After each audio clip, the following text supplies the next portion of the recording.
Welcome to episode 10 of Eade It. I'm James Eade. This is my show, but my guest, Rick Rosner, is the star of the show because he's going to ask a question that comes from the studio audience, not the studio audience, but anybody who writes. Scrolling across the bottom of your screen is my website, airu.tv.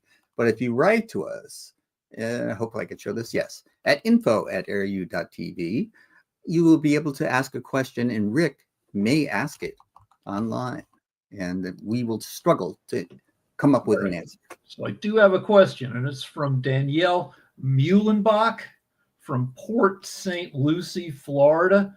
And I feel sorry for Danielle. She's got, her name is long and the name of her city is long. I feel sorry for Schwarzenegger too. That's like 13 letters there. And think of all the extra time they have to spend, like, you know, writing your name compared to like Spike Lee. But anyway, Danielle writes, if you could learn the date of your demise, your death, would you want to know it? Excellent question. So my gut reaction is yes, but I haven't thought about it enough to say why. So do you have you formulated I have a bunch of thoughts. Okay. Like there are certain lunatics out there who believe that our world, like the Matrix, is a simulation. Mm-hmm. So if somebody shows up and tells you they can tell you when you're going to die, they're either lying or they have access to the code that they are somehow beyond the simulation and they can control it. And if that were the case, I'd want to know, I guess, so, because that would be the beginning of negotiation. It's like, what can I do to make that, to push that date further into the future, if anything? There's a famous story, I think, by John O'Hara called Appointment in Samara. And it's about that situation where a guy learns he's going to die. It's set in the Mideast, and the guy like finds out he's going to die on a certain date, and he's like, well, then I got to, whatever's going to kill me, I got to get away from it. I'm going to go to Samara. And then later in the story, somebody runs into Death, you know, the scythe guy with the right. And they're talking with Death, and like Death is like, sorry, got to go, buddy. I've got an appointment in Samara. Mm-hmm. So no matter what you do, it's gonna get you. Yeah. Right.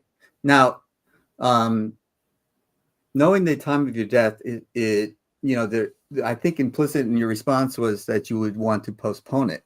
Yes. You would want to avoid it if possible. But what if you just accepted it and just say, okay? I don't know. I mean, I'm not super spiritual.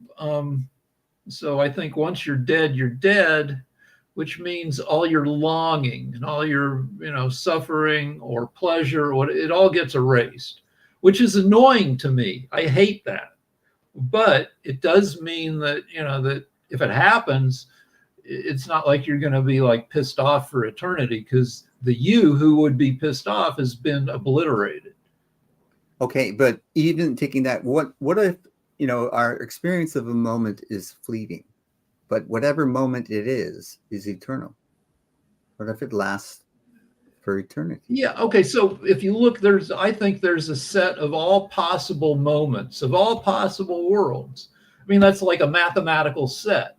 And yeah, and I believe every moment we experience, it belongs to that set, because we've, by proof of, we see it all around us. That's the moment. So we have a bunch of those moments, but, and so that set, if it's a thing, contains those moments, in a place beyond time.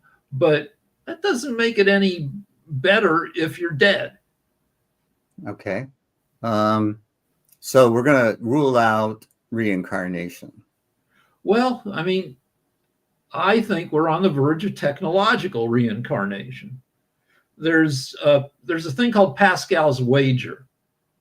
Pascal was one of the greatest mathematicians, yes, as you know, of all time.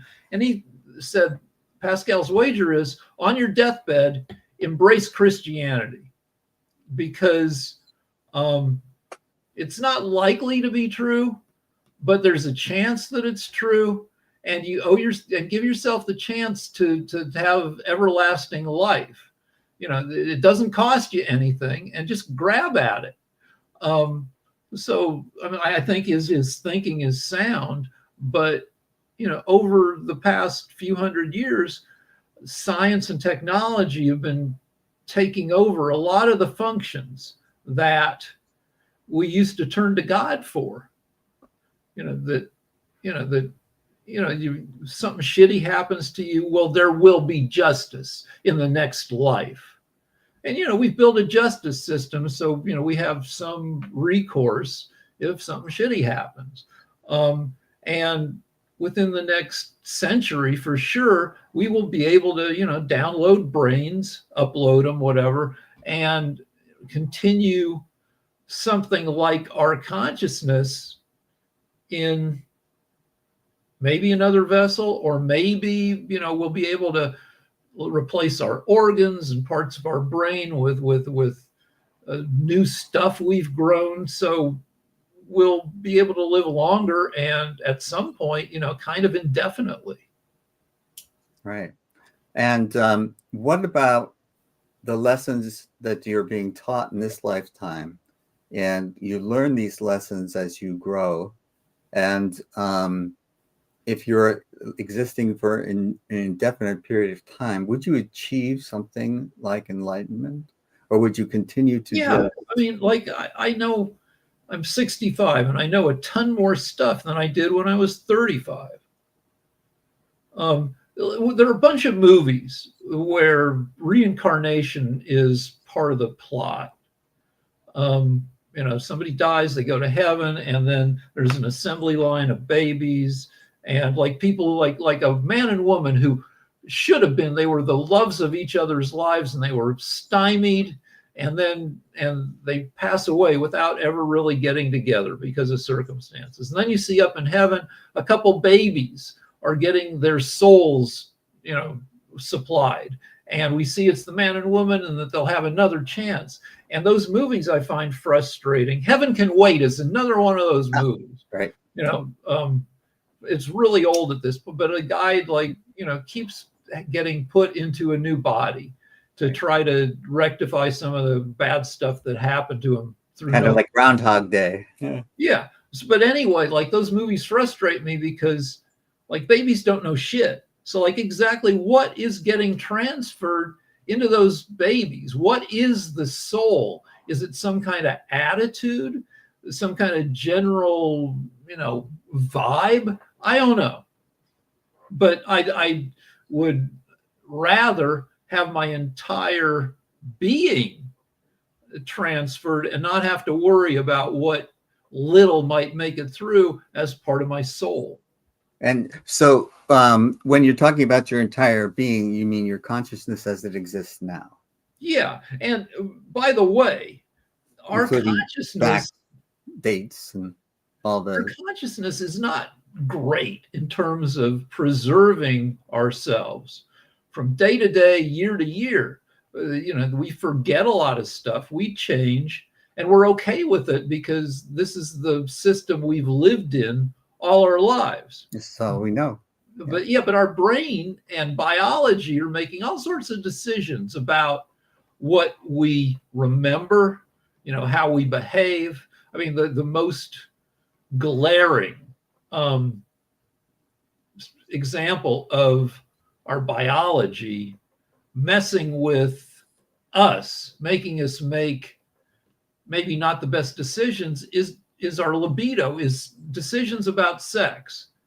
Our evolutionary history means that that we're the latest generation of billions of generations of organisms who reproduce through sex.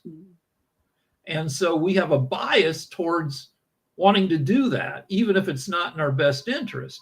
So we have some crazy behaviors that are built in because of our sex drive. Like, I am always looking at women's butts at the gym, which, I mean, I try not to. I tell myself, all right, look, don't look at these butts and be a creep. Go home and be a creep looking at pictures of butts on the internet. But the butts, it's like, come on, like, how much of my life have I spent that it could have been spent otherwise, looking at butts? Yes. Well, these instinctual urges, they you're not going to be able to shut off the stimulus. But what I've been taught and what I've tried to learn is that you control your response to the stimulus. Yeah, and I try to do that. I try to reason with my sex drive. Right.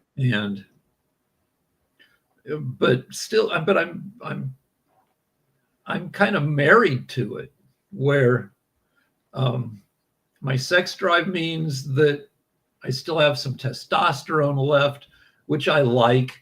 You've seen guys our age where obviously the testosterone has gone away and they've turned into these plump little soft skin kind of. I want to be one of those guys. I'm sure they're perfectly nice. And like, you look at RFK Jr., a lunatic who abuses testosterone. He always looks like he's about a minute away from having a stroke. His face is all red. But when you see him with his shirt off, he's got big old pecs. He's got slabby pecs. He's got a ton of abs. And obviously, that's part of his self-image, that he's 70 years old, but that he's still manly. He needs that. And I think he's an asshole the way he goes about it, but I feel that same need. I see. And that you want that transferred to a little baby? That little baby? I would be the most jacked baby, because like most babies don't know how to do push-ups. I'd be, push-ups, pull-ups. Would you be pushing other babies around? If they messed with me, I mean, because I have a history of a mixed history of responding to bullies. Yes. I've never tolerated them very well either. Well, I would generally get bullied. And then at some point I would have a freak out, which would often result in the bully getting hurt. And really, if I had to do it over again, instead of reaching a breaking point, as soon as anybody, on the playground, there was one kid that used to mess with me every day on the walk home from school. And we understood he was a sad case because his dad had died early and tragically. And we understood that he was messed up because of it. But that didn't make the bullying any less sucky. And, maybe I wouldn't have beaten the hell out of him. Maybe it would have been some other bully who had less of a reason. But, it would have been more like, I've learned from a zillion prison movies that as soon as anybody messes with you, you immediately squash it in the most violent terms. And as a first grader, the terms wouldn't be that violent, but I imagine it like a first grader, that some kid pushes him. That kid puts a submission hold on him because that kid's really a 65-year-old in a 6-year-old's body, and twists his arm behind his back and says, like, you tell your friends, you mess with me, you're dead, your family's dead, your mom, your dad, your dog, they're all gone. You hear me? Say it back to me. Like. Yeah. Well, this is maybe not the best lesson to pass on. No, I know lots of bad lessons. Yes. And so, getting back to would you want to know the time of your death? My first instinct was to say yes, because the first thought afterwards is you want to get your affairs in order. And that means to make myself ready, that I don't have any regrets, any amends to make that I haven't made, to take care of any business that I have not taken care of that needs to get taken care of before I go. So to me, it was a very, okay, I have this much time left to do what needs to be done kind of thinking. But also now that you're talking about this is like, what happens, what do you assume happens at the time of death? And you're talking about obliteration. And we touched upon reincarnation, the idea that you're giving lessons to learn in this life. And if you don't learn them, you will be given another life, another chance to learn them. And you keep working at it until you reach an enlightenment. That's another way of looking at it. And, so this idea for me, to even thinking if I have to get my affairs in order, I have to be ready to experience whatever there is. I often used to joke on my tombstone, I want to have contempt prior to investigation, because we don't know. That's where you reject certain ideas because they just sound like bullshit on the face of them. Right. And some of those ideas might not be bullshit. Yeah. And my mother, for example, just waved her hand when I brought up reincarnation as a possibility. She just dismissed it out of hand.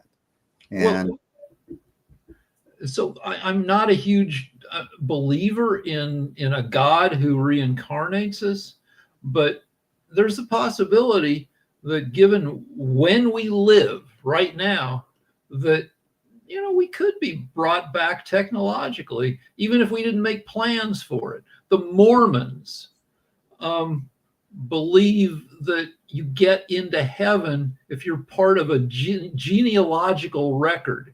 It's one of the great things of their religion because they want to get as many people into heaven as possible. So they try to find out the genealogy of everybody, whether they're Mormon or not. They have these files, I assume big computer servers. Prior to that, even they had written records. Yes. Right, they're tucked away in a mountain so they're safe from disaster. And what if the Mormons or some other group decides to start reincarnating people technologically they find out their genome, they get all their social media record, everything they've ever written or said that's available on video. There's the TV show Black Mirror, where there's a company that starts doing this, resurrecting you based on all available, public information. And you come up with at least on the show, they came up with a fairly convincing simulation of the deceased person. And that's doable now. But what is the point of living? What's the point of living?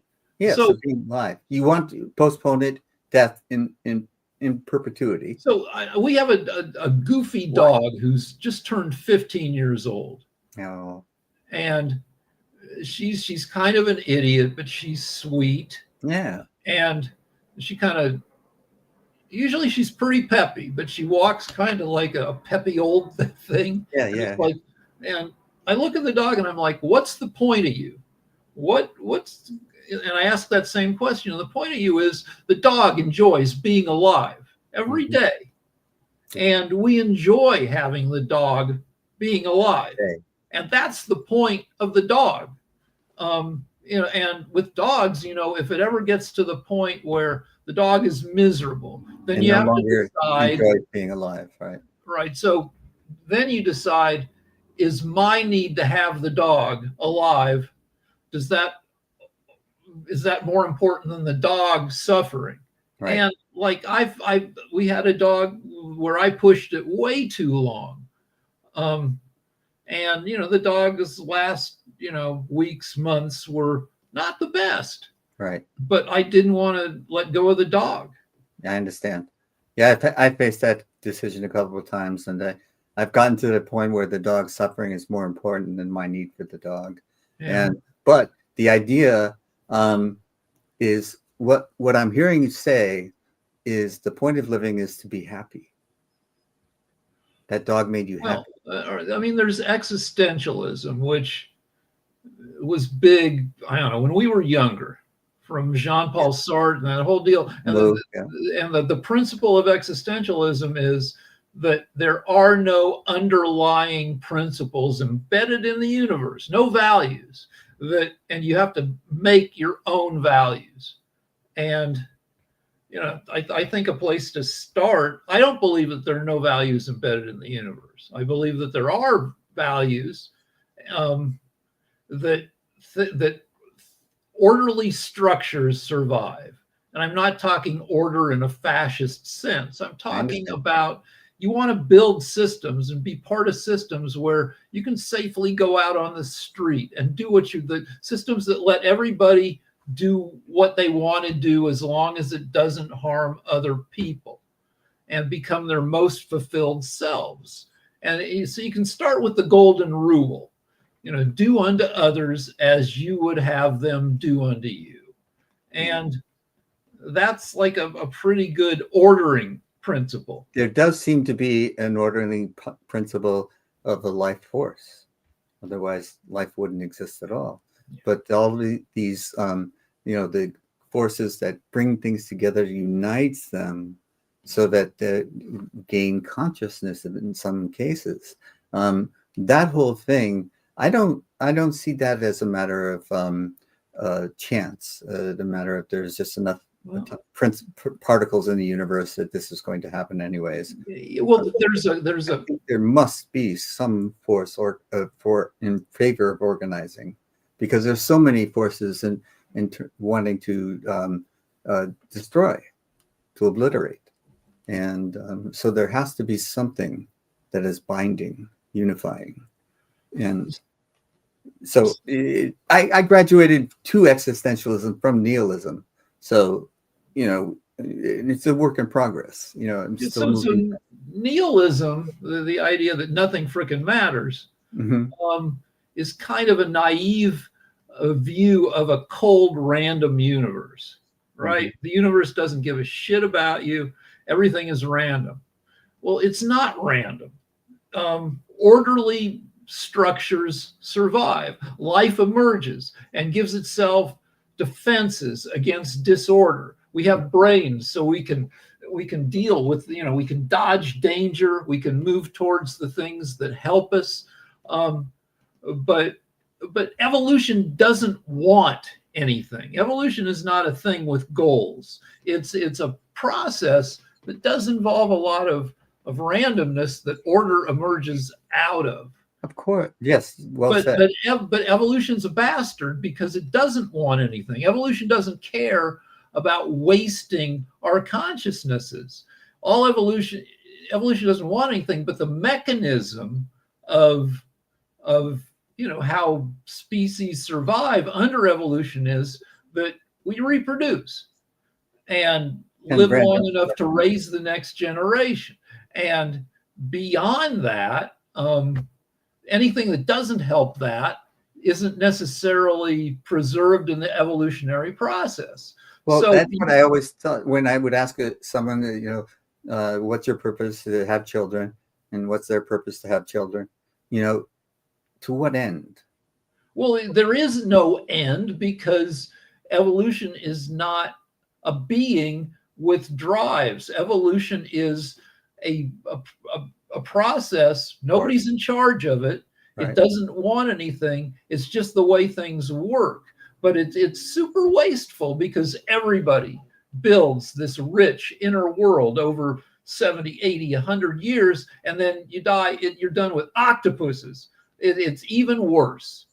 An octopus lives about 2 years. Some species get 4 years. Octopuses are frickin' geniuses. You can, if you Google what octopuses can do, they have these amazing brains, but thanks to their life cycle, they get obliterated after 2 years. It's not fair. Yes, there is a lack of fairness, and the fundamental assumption that we make is that it should be fair. Yeah. But that isn't the reality. Well, no, because evolution does not care about fairness. Right. Right. That is not one of the um, guiding forces behind evolution, but it may be a guiding force behind consciousness. And evolution is not conscious of what, but to my way of thinking, it's not conscious. And so, when we have been given the gift of consciousness, gift or curse, depending on your point of view, but if you're conscious, what are you going to do with that? What is the goal of being conscious? Is it to maintain your consciousness forever? Or is it to get to a point where in many parts of the world, people believe in enlightenment? I've used that word a couple of times. When you realize that you're part of everything.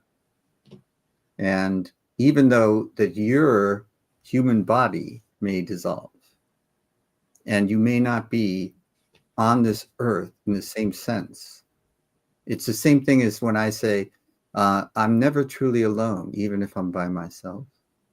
It's because I still feel that connectedness.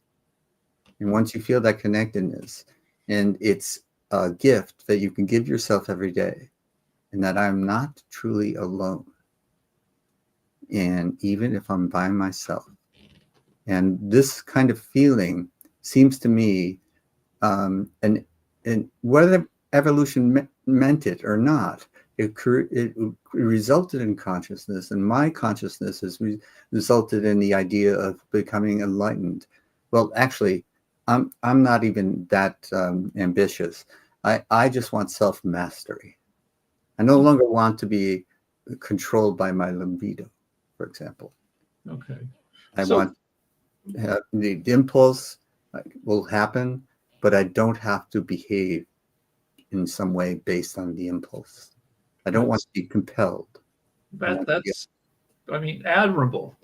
And the idea that you want to live forever hasn't been even a possible goal until, I don't know, now or 10 or 20 years from now. Right. I mean, people deluded themselves into thinking there might be ways to do it. Right. Via certain religious rituals. Right. But they were way wrong. But even would this consciousness inevitably break down, even if it was uploaded and downloaded into a more robust? So we'd have to decide what we would consider a continuation of our consciousness. Mm-hmm. I can guess that the first systems to perpetuate your consciousness based on scanning your brain or some other way will have low fidelity. Mm-hmm. That somebody will come up with an index from 0 to 1 or a percentage saying, well, this replicates your consciousness with 80% fidelity. And, that's not great, but it's, I think, better than nothing. And then it might be a matter of money that we can replicate your consciousness with 95% fidelity for $3 million. Doesn't that sound like the likely outcome will be that you can pay for more consciousness? Yeah, and or for we can replicate it with 85% fidelity for only $800,000. Are you going to pay 2.2 million more to get 10% more fidelity? Maybe so, because we don't know where, the feeling of you-ness, what percent, where it lies. We know that people who have like heart bypasses, or people who had really bad cases of COVID feel like they lost themselves. They have this brain fog from a lot of like little mini strokes across their brain from their blood cells getting beaten up. Right. And they feel shitty. My stepdad had it because you feel like you're not real and you're not really you because your thinking sucks, your sensory, it's like you're wrapped in gauze. You're not getting the quality of sensation and it takes months, maybe even years to recover from, if ever. And that might be what it's like to move into a low fidelity reproduction of yourself. Well, my dad had a stroke at 58, and he was paralyzed on half his side, and he made a full physical recovery, but his mind was never the same, and he knew it. But it turns out that it was one of those things that he became a much nicer person. Did he like living anymore Yes, post he would. stroke? He usually, people would say he always had a smile on his face, because So he used to be very competitive and very caught up in with certain outcomes, and he let go of all of that after his stroke, because he knew he didn't, even that delusion that he had that he could control things was gone. He no longer felt responsible for the way things happened. well, there's a dilemma that shows up in science fiction, in crime prevention and punishment, where say somebody does some horrible thing that involves killing several people, and in our civilization we would put them in prison for life. But say in the future they've got a chip that they can put in your head and make it so you were a bad person. This chip turns you into a good person, Right. who feels bad about what your previous self did, but will never do that again. And you've been turned into a new self. Do we really let that self skate on, without paying any price for murdering a ton of people? What do you do when we move into a world where people can be rebuilt to not be assholes? Right. It's a great question, and my first thought is that this is a new being. Don't punish the new being for the old beings. Except that the new being has all the memories of the old being, and can feel bad about what they did, but probably still has memories of the joy of going stab, stab, stab, if they were that kind of maniac. And it's It like, probably is more self-torture to remember those things rather than joy. well, you can freaking work dials to decide how There you much go. guilt and misery does the new person feel about what the old person did. Right. And is that fair to the new person who's Right. a new person who hasn't killed anybody? Yeah. And then what do you do about the families of the murdered people who are clamoring that this is bullshit, that this guy should not walk away from? And what if somebody goes out and does stab a bunch of people and is like, well, I won't pay the price because now in our brave new world, we've got chips that will cure me. And so I get these free murders. Well, wonderful, wonderful. But my thinking on this is based on, when you're in recovery, what you work on is making amends for your past. You don't forget the past, but you don't wish to shut the door on it either. You don't want to say, I forgot that I did that. And you make amends as you can. Sometimes you can make them, sometimes they're not accepted. It doesn't matter. It's your effort to make amends is what counts. And so then going forward, you are not that person anymore. You're the person in the present. Yeah, but it's tough in that, when somebody murders people now, we throw them in prison. At least they're paying a price. They're doing some kind of penance every day. We don't want to hear, like, sometimes you hear about people who go to prison and like there was a serial murder, like one of the Boston Strangler. I think the Boston Strangler went to prison and got trans surgery. There was some serial killer and now has boobs and has a boyfriend and is really just living it up in prison. And nobody wants to know that about that asshole, because that asshole killed like 8 people in the worst way possible. And, in the future, if we're able to cure people, like that person's going to have to move someplace else and get a new identity, because the victims are not going to want to see this guy with a new wife and kids when the people he killed never had a chance for that. That's true. Restoration is not always possible. And, whether the punishment makes them feel better or not, I don't know. I haven't been in that situation. I don't know what my response would be. But I don't know if the penance which I experiences in my younger years. You would go and confess, and then you would be given a penance, and this process was a game to me. You made up things to confess, and you did your penance, and then you were wiped clean. Yeah, so I'm Jewish, and I was amazed at what Christians could do. Like I had some very, Christian friends who would tear it up all week and like hook up and get drunk, and then on Sunday they would, feel bad about it, and it would all get washed away. And I'm like, that is a great system. But if you have what we call a spiritual awakening, in a sense, it does get wiped away. And that you're now in the present, a new being, and your direction in life is different. And in Buddhism and in like-minded people, they talk about Dharma, and that if you're walking your path, and not that you're not human and you don't put your foot wrong sometimes, but if you're walking your path, then you're doing what you're meant to do. Which brings us back around to death, which is that we hope to be nobody's ever perfect, but we hope to work towards perfection over the course of our lives to get better and better in you said I don't know what you called it, but in self-control. And then so you get better and better until you get old, and then you get shitty, and then you're dead. Yeah. And it's like, that's terrible. There's the saying, youth is wasted on the young. Yeah. Because young people are freaking idiots. Yeah.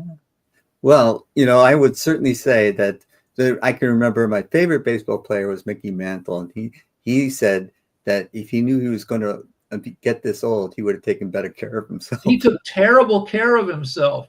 If you saw, he was a raging alcoholic. I think he got a new liver at some point, right? I don't know that, but that could very well be. Like by the end of his life, he looked like a lizard, because whatever the way he'd lived, I guess all the sun playing baseball plus all the alcohol, like gave him the weirdest face. But he was right. I don't think he lived to that advanced an age, because he was a wild man. Yeah, and I think his father and grandfather both died young, and so he assumed he was going to die young. So he just lived it up. Who cares? I'm not giving that many tomorrows. Yeah, so maybe was he a mean guy? I don't think so. You hear about, I don't think so. It's like Ty Cobb was the meanest guy in the history of baseball. He was just an asshole given any chance. He would spike you for no reason. Right. Just for meanness. A zillion stories about him. But Mickey Mantle, like raging alcoholic, but if he was a nice alcoholic who figured he wasn't going to live very long, so live it up. I don't know. Is that a bad guy?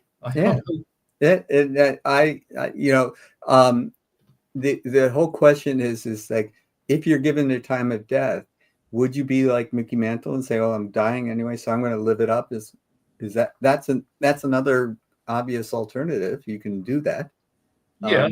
What's the point of the existence? Is my question. Like, why would I want to exist indefinitely, the way I am right now? Well, because there's pleasure in living every day. If you're happy, there is. If you're happy, this goes back to your dog. As long as your dog was happy, didn't care if he had to hobble a little bit, his joints may have ached, but the dog was still happy and made you happy. Yeah. So you can see different. There are a bunch of movies in the past 10 years about the end of the world, where it's usually a meteor that's going to wipe out everybody. So everybody does know. Hello, dinosaurs. The date of their demise, that it's going to hit in 3 weeks or whatever. And then these movies are about what people do in the limited time they have left. And some people look for connection, some people party, some people go on a rampage. And these movies are, they want to. Some of these movies try to have an uplifting message, but in the end, they're depressing because everybody gets wiped out. Well, I've lived in and around San Francisco Bay Area since the 1970s, and I noticed in the era of AIDS, people had this different reaction when they were given the diagnosis of AIDS. At the time, it was the death sentence, and some people just lived it up and infected others without caring, and others had a very different reaction. So they were literally faced with the death sentence of some kind, and without having to be imprisoned. So they could still choose to live their lives the way they wanted to. So, and AIDS takes years and years to kill you.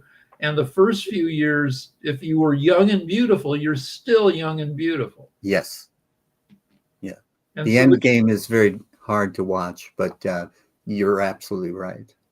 After given the diagnosis, there's still a lot of fun was had on Castro Street. Let's put that. What's I don't know interesting is with the current AIDS drugs, I believe they make you ripped. Like I'll see somebody at the gym and they've got like 4% body fat. You can see every muscle in their arms and calves. And they're, even if they're like in their 50s, they are just like ripped like they're, you know, a 20-something bodybuilder, except they got cheeks or something, that they got muscly cheeks. And it's like, dude, you're on AIDS drugs and it makes you look terrific. I know people that had got AIDS, diagnosed with AIDS, and they're now on superior medications than the ones that were available to them at the time, and they're still alive. Yeah, and I mean now I don't know about being ripped, but they're still alive. And I don't know if the current. I don't know that I've seen a ripped AIDS person in a long time, but I don't know if the drugs have changed, if people are. But I think, yeah. But it was, you know, I can still remember, and we're getting off topic, except for it's they were faced with that reality, because I would go to say a bus stop and I would see a poster for gay cancer. We didn't even know to call it AIDS, you know, and it was this wasting away. Yeah. And at work, people would say, oh, so-and-so's passed away from pneumonia. And, you know, there were euphemisms that were used. But these people did face, at the time, it was considered, you know, a life-ending diagnosis. And their reactions to it were very, very different. But some of them were pretty predictable. You know, that some people just decided they were going to live it up. And some people did what I was talking about doing, is trying to get their affairs in order. And because one of my good friends now, he's 81, and his partner passed away. Who's 73, and he told me, you know, I was the older one. I thought that I would be the one to go first, you know. And so it's like you have a plan, but then life happens. And AIDS isn't fair. Those guys were not. I mean, those were the victims were some of the sweetest people in the world, right? Who, you know, got bullied all the way through school and then came into their own in the late 70s and were living their greatest lives. Like, you know, gay guys in that era, and I guess now, if they want to, they can hook up a lot because they're all guys, and guys are generally in favor of hooking up.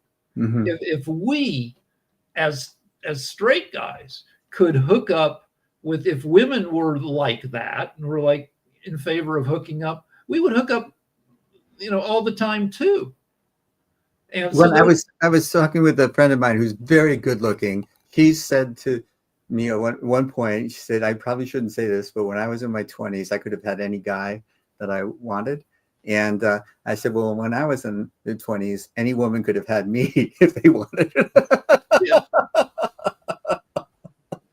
Very different perspectives. Now in my old age, like it seems like a lot of it might have been like a lot of the hassle. Like, you know, how do you like that? You know, nobody, very few people in the world, you get unlimited sex with a variety of partners, without, without having to deal with, a lot of, and like, was it who claimed he slept with 20,000 women? Will Chamberlain? Will Chamberlain did, yeah. And I think he was bad at math. I don't think he Yeah. really slept with that many. I think he screwed up his calculations, but apparently he had a way to do, but did he really? Was it really as much fun as that number would indicate, or did he have to do a lot of bullshitting? We know Elvis could have, whatever woman, within reason, but Elvis was kind of tortured by that, where it messed up his relationships, where Elvis liked good girls, right? He liked girls who wore white underwear because it indicated that they were pure. And then they get with Elvis, and Elvis is like, "Well, no, you're not pure." And like even the unlimitedness for Elvis was like tainted for him.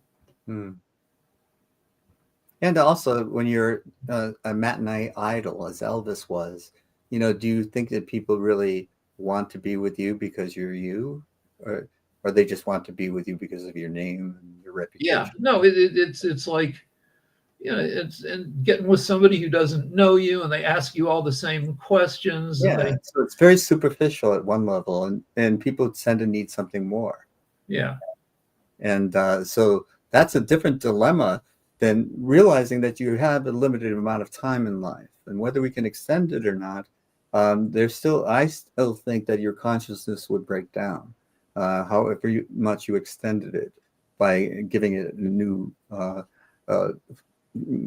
various manifestations of a living being, and that consciousness would not be able to sustain itself for an indefinite period. Robert Heinlein, the science fiction author, agrees with you. He wrote some novels about people who pretty much lived indefinitely, and they had to come up with ways to dump some of their memories because there wasn't room for all their memories in their brains. So is that any way to live? Probably, because still every day you like being alive every day, even if you don't remember things that happened to you 150 years ago. Yes, but what I'm talking about is your cognitive reasoning. I think that breaks down as well, not just your memories, and not just your brain itself.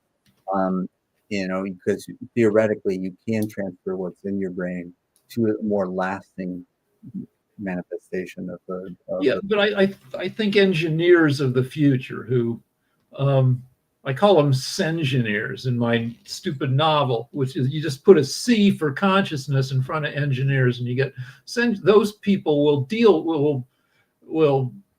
with issues like that. That how do you keep a consciousness stable for decade after decade? It's like with marriage, where till death do us part was a lot easier to do when everybody died at like 63. Yeah. And that's another fascinating topic that I would love to talk about. But the idea that you can be even artificially sustained, your consciousness can be regenerated with sufficient engineering. Then you come back to, are you leading a happy life? And can you live a happy life indefinitely? Well, there's another way the future will let people's consciousnesses go on. There's going to be a zillion different ways. 200 years from now, so many different, a whole jungle of new ways of being. But one way is to join like the worldwide thought cloud and kind of gently merge your thinking with everybody else who's done the same thing. And you're kind of a chorus of thoughts and memories bubbling around, and that people can dip into, or maybe people will make deals where they a rich ass grandma moves into her granddaughter's brain for $5 million. The grandma says, "Look, I've got a ton of money. I will pay you $5 million, Sophie, let me share consciousness with you. And Sophie's like, I like $5 million. And then it's like the movie All of Me with another old movie, Steve Martin, Lily Tomlin, where the grandma moves into the to the head, and it's just another voice in Sophie's head. The grandma's saying, "Are you really going to give this asshole a hand job?" And Sophie's like, they're sharing thoughts. Sophie's like, "Yeah, who cares? All right, I think he's cute. I like his mustache." And the grandma's like, "Well, you be you, but like I think he's like a jerk." Yeah. But the idea of that cloud that you're talking about, that sounded a lot like enlightenment to me. Was my picture of enlightenment would be that, not necessarily a white cloud, but that's a good image to use, where you join a collective, where your thoughts are shared, but you're not thinking in the way that you're thinking, like you and I are thinking right now. It's a connectivity that, they're all thinking at once. Yeah, it feels like a melting away where some of you will always remain, but you're not, like, you become less and less of a distinct voice in the cloud saying, the kids today, they're, with their, and there's no need to argue. There's no need to, that maybe you're like, there's some of you left in enjoying a sunset, and you're merging with everybody, the thoughts of everybody else, like, enjoying a sunset.